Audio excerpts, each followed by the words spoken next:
늘 뵙는 건강하신 모습 반갑습니다. 원래 정책위청의 모두 발언은 당대표 비대위원장은 안 하는 게 나는 옳다고 생각했습니다. 근데 오늘은 한 말씀 드리겠습니다. 정기국회의 만전을 기해 주시는 의원 한 분 한 분께 깊은 위로와 기쁜 말씀을 드립니다. 오늘은 정기국회 중요 법안 점검을 위한 의원 총회입니다. 새정치민주연합은 일찌감치 국민의 민생과 안전을 책임지는 정기국회, 서민 경제를 살리는 입법 심사를 참여한 바 있습니다. 소속 의원님들 모두 이미 최선을 다하고 계시지만 그럼에도 불구하고 죽을 각오로 정기국회에 임하자는 말씀을 드립니다. 먹고 살기 고달픈 국민들에게 새정치민주연합이 마지노선이기 때문에 그렇습니다. 정부는 일찍 인생을 포기한 것처럼 보입니다. 월드 스트리트 저널 외신들이 이미 아베노미스의 실패를 기정사실화하고 있습니다. 그럼에도 불구하고 정부는 아베노미스의 아류작으로 평가받고 있는 초이노미스의 경제 기조를 계속 유지하려고 합니다. 일본의 실패를 반면 교사 삼아서 정부는 국채 감축, 가계소득 보장 경제 기조로 전환되어야 된다고 생각합니다. 국민들 살림 지금 죽을 지경입니다. 정부의 줄줄이 서민 증세는 실패한 일본을 따라가는 지름길이라는 점을 강조합니다. 새누리당은 집권당입니다. 새누리당의 예산 심사 지침이 야당과 협상 거부라는 말을 전해 들었습니다. 제 귀를 의심할 정도입니다. 제발 집권당으로서의 권위와 의무를 포기하지 말아달라고 호소합니다. 당당하게 책임지고 당당하게 협상에 임해달라고 다시 한번 간곡하게 당부 말씀드립니다. 사자방 국정조사 반드시 해야 합니다. 자그만치 100조의 국민 혈세 낭비가 있었습니다. 국민적 분노가 하늘에 닿아 있다고 저는 생각합니다. 새누리당은 국정조사 요구에 당당하게 응해야 한다고 생각합니다. 정부와 새누리당의 보육과 급식 포기는 복지 무능을 선언하는 것이나 다름없다고 생각합니다. 이대로 가면 피해자는 결국 우리 아이들이 될 것입니다. 파국은 막아야 한다고 생각합니다. 보육과 급식 모두 여야 합의로 내년도 예산에 반영되어야 한다고 생각합니다. 새정치민주연합은 가계소득을 보장하는 인생 25개 법안을 중점적으로 입법 추진하겠습니다. 기초소득은 올리고 좋은 일자리는 늘리고 생활비는 내려서 국민의 먹고 사는 문제를 해결하기 위해서 최선을 다할 생각입니다. 세월호 특별법을 필두로 재난안전, 산업안전, 생활안전 등 국민안전 25개 법안으로 국민의 안전도 책임지겠습니다. 국민과 함께 최선을 다해서 반드시 민생국회 관철할 것을 다짐합니다. 감사합니다.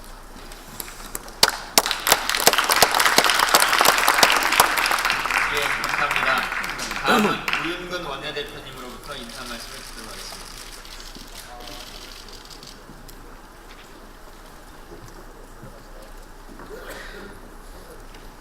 네, 여러분 노고가 크십니다. 지난번 예산안 각 상임위원회에서 최선을 다했다고 생각합니다. 아직도 교문위원회에서는 예산안이 처리가 못 되고 있습니다. 누리과정 때문에.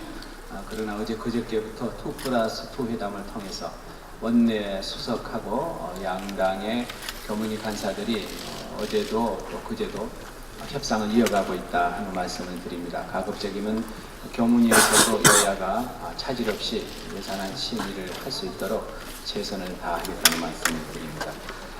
오늘 의총은 우리 야당이 비록 우리가 야당이지만 우리가 수권 정당으로서의 모습을 국민에게 보이기 위해서 의총을 통해서 지난번에도 예산 정책 의총을 했습니다만 이번에도 우리가 좀 건설적인 대안을 내자 해서 입법 과제 214개를 골랐습니다. 그동안에 오늘 상세하게 자료를 배포해 드렸습니다만은 본인 의원들님께서 본인 상임위가 아닌 다른 상임위원회 입법에 대해서는 다소 또 모르는 부분이 있기 때문에 일별해서 214개를 했고 그 중에서 민생에 관한 법안 25개 하고 안전에 관련된 법안 25개 또 그 외에 을지로위원회에서 제출한 법안이 있습니다. 이것도 역시 민생 법안이라고 할 수 있는데 이런 것들을 총괄적으로 다뤘습니다. 물론 새누리당이 제안한 30개 법안 또 그 여타 법안이 한 160개 정도 됩니다만은 그것도 검토를 다 끝냈습니다. 그러나 오늘은 우리가 제안한 법안을 중심으로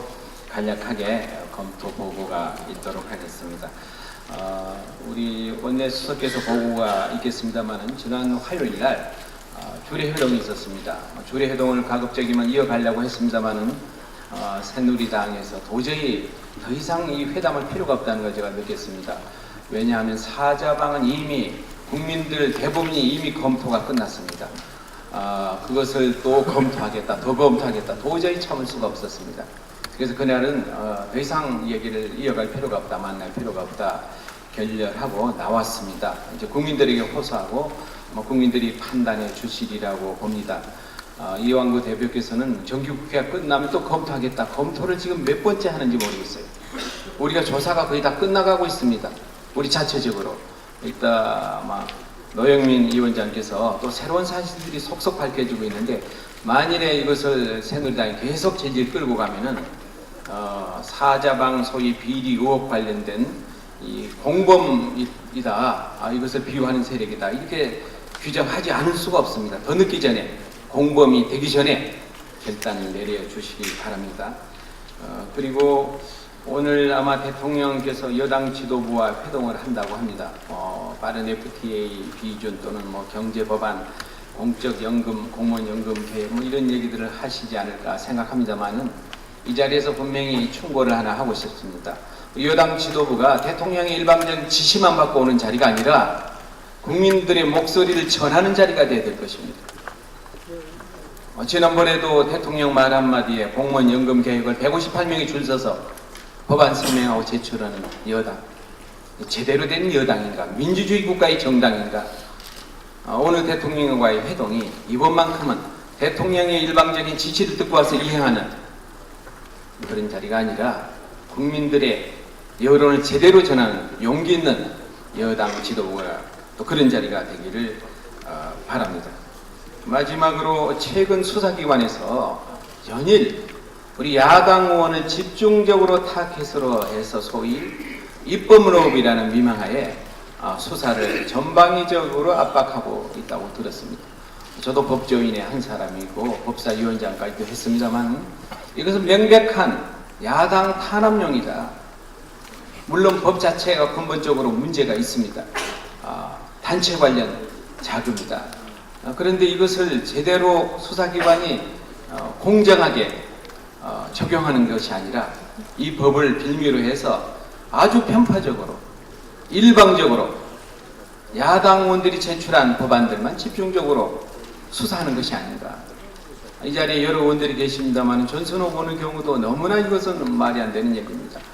여러분이 다 아시다시피 전순옥 의원이 그 노동 관계자들을 몇 번 만나서 그들의 요구를 그대로 충실하게 대변하고 또 출판기념회 금액은 전액을 다 희사하고 이분이 노비를 받아서 그 대가로 법을 한 분이겠습니까? 이것을 마치 피의사실 공표, 이 피의사실 되지도 않습니다만은 피의사실 되지도 않는 걸 함부로 언론에 공표해서 야당 의원은 이렇게 이 상처를 씌웠을 수 없는, 무엇으로 보상할 수 없는 이런 만행이라고 생각합니다. 수사기관에 하루속히 이런 그 야당 죽이기 소위 의원 입법로비 수사가 모든 수사가 중단되기를 촉구합니다. 국민의 이름으로 촉구합니다. 이상입니다. 감사합니다.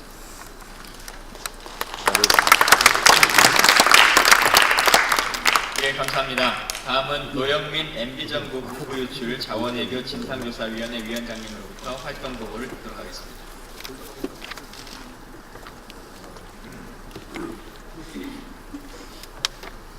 네, 진상조사위원회가 지난 10월 29일 구성돼서 15분의 의원님들이 MB정권에서 진행된 해외 자원 개발에 대한 국부 유출과 비리 의혹에 대한 진상을 조사하고 있습니다. 주 1회 전체 의원 회의를 해왔고요.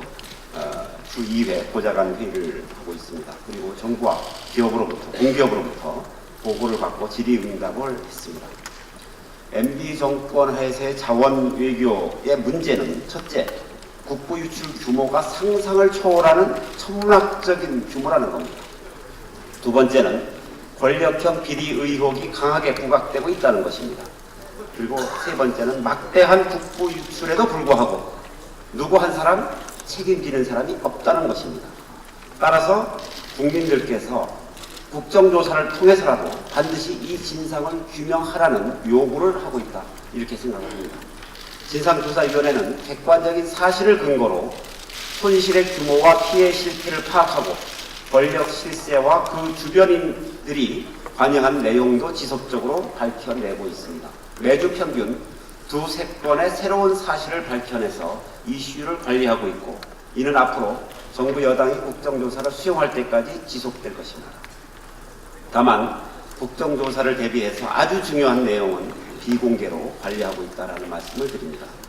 진상조사위원회가 그동안 새롭게 밝혀낸 손실의 규모와 피해 실태만 보더라도 MB정권 자원개발 신규 투자 규모만 41조 원입니다.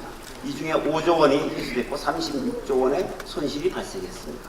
계약에 따라서 향후에 5년간 31조 원이 추가 투자되어야 합니다. 또한 VIP 자원 외교를 통해서 체결된 석유와 가스, 광물 분야 MOU가 45건입니다. 이 중에서 39건이 아무 성과 없이 종결되었습니다. 진행 중인 6건도 그 미래가 불투명합니다.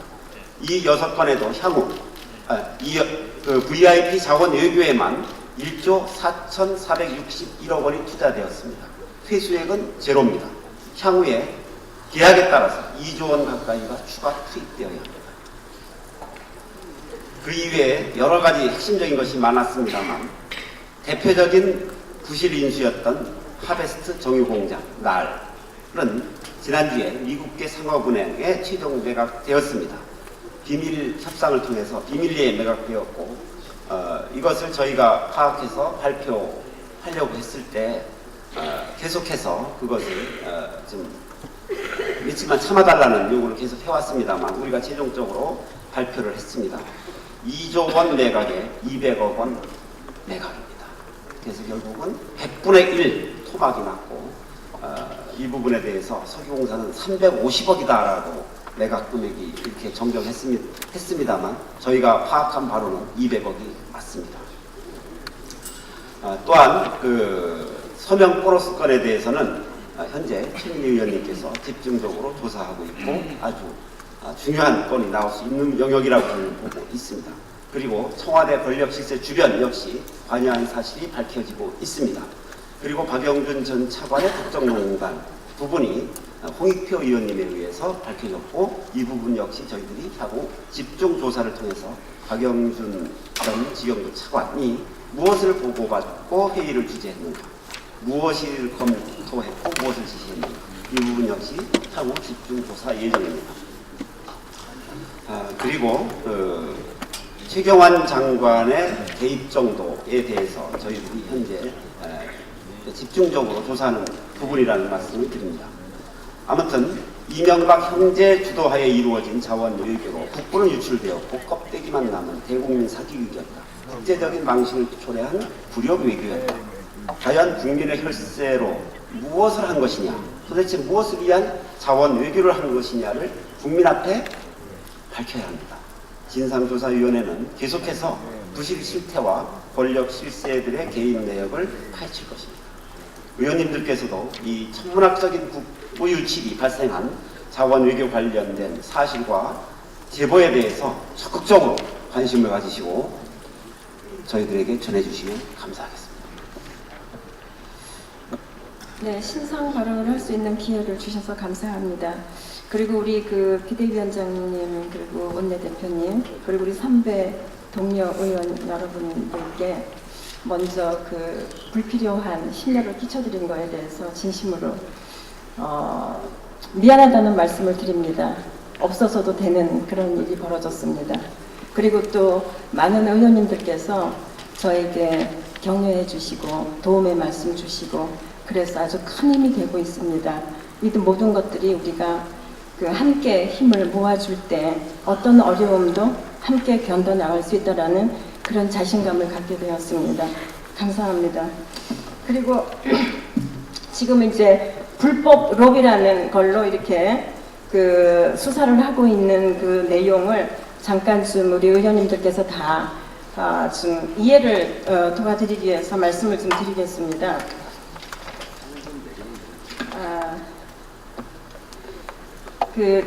저는 2012년 11월 15일 날 법안을 하나 개정을 했습니다. 그거는 중소기업들을 보호하고 대기업의 시장 잠식을 규제하기 위해 예외적 허용 범위를 축소를 하려고 하는 것이었습니다. 그거는 대기업의 참여를 제한하는 거였습니다.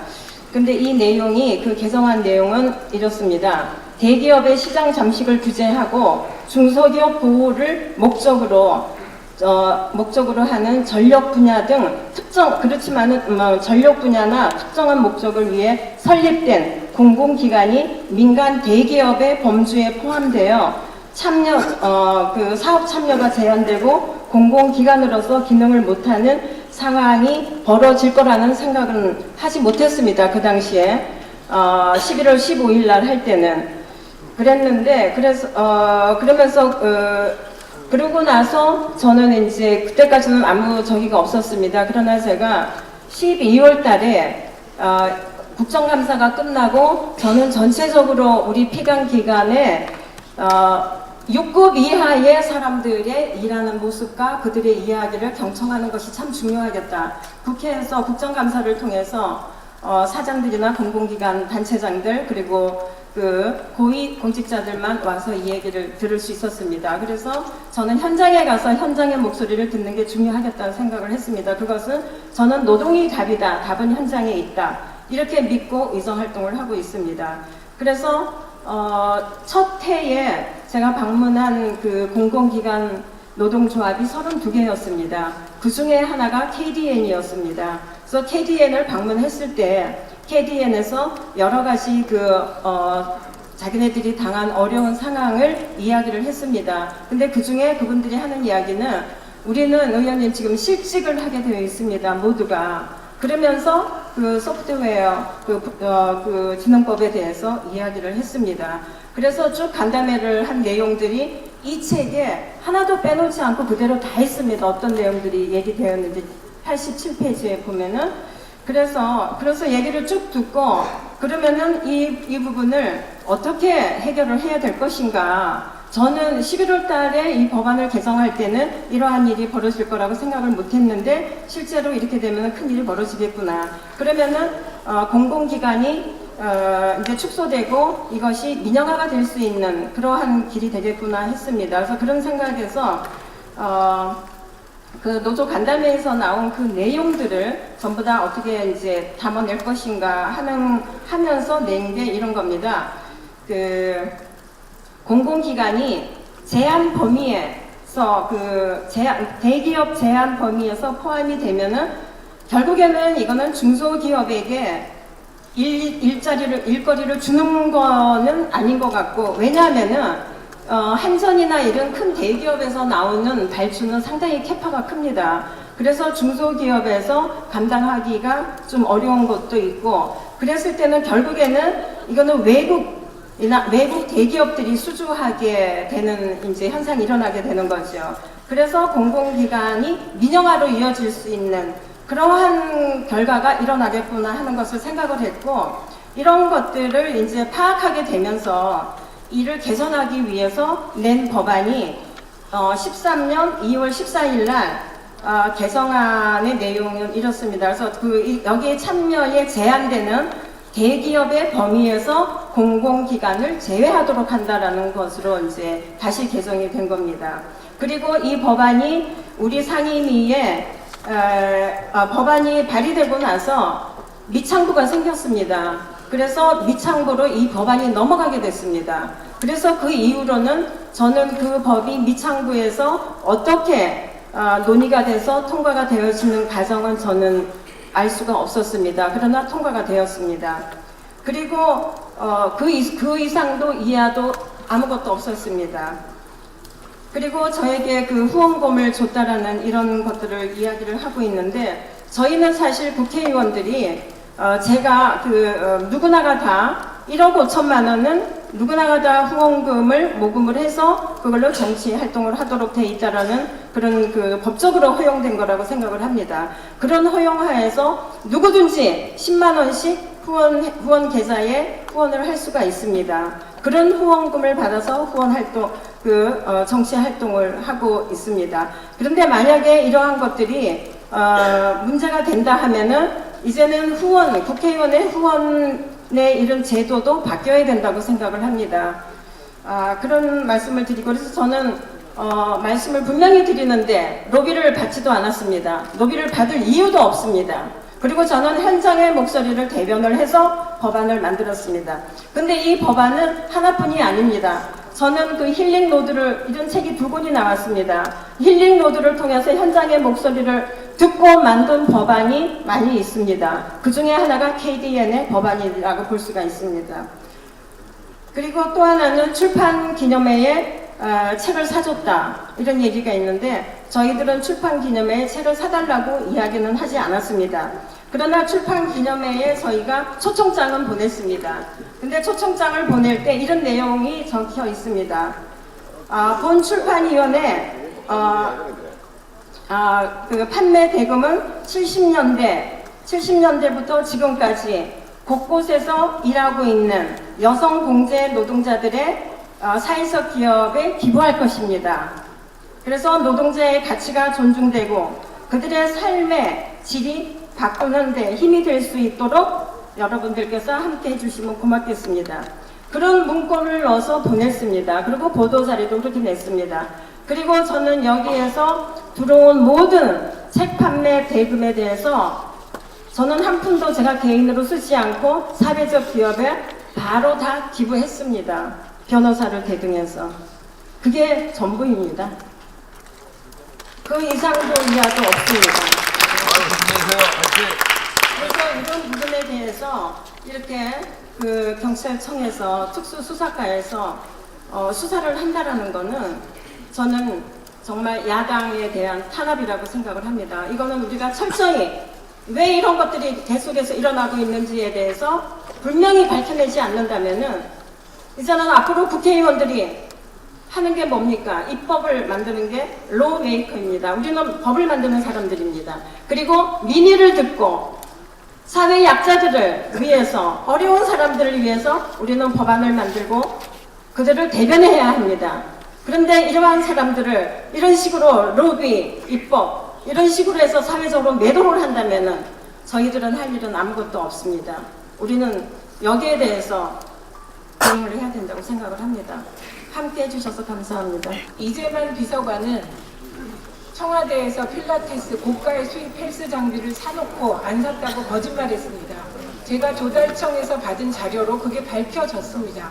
김기춘 비서실장은 제가 조달청 품목을 공개하니까 역대 어느 정부도 청와대 생활 비품을 공개하지 않았다고 2번이나 말씀하셨습니다. 그러나 그것 역시 참여정부 때 김희정 의원, 이명박 정부 때 최영희 의원이 이미 청와대 비품을 공개했다는 자료를 찾아냈습니다. 2분은 명백하게 국회 무시, 국민을 모독했습니다. 저는 국회의 권위를 세우기 위해서라도 국감 위증에 대해서 우리 당이 물렁하게 넘어가면 안 된다고 생각합니다. 국회의 권위가 커다란 일을 잘해서 생긴다고 생각하지 않습니다.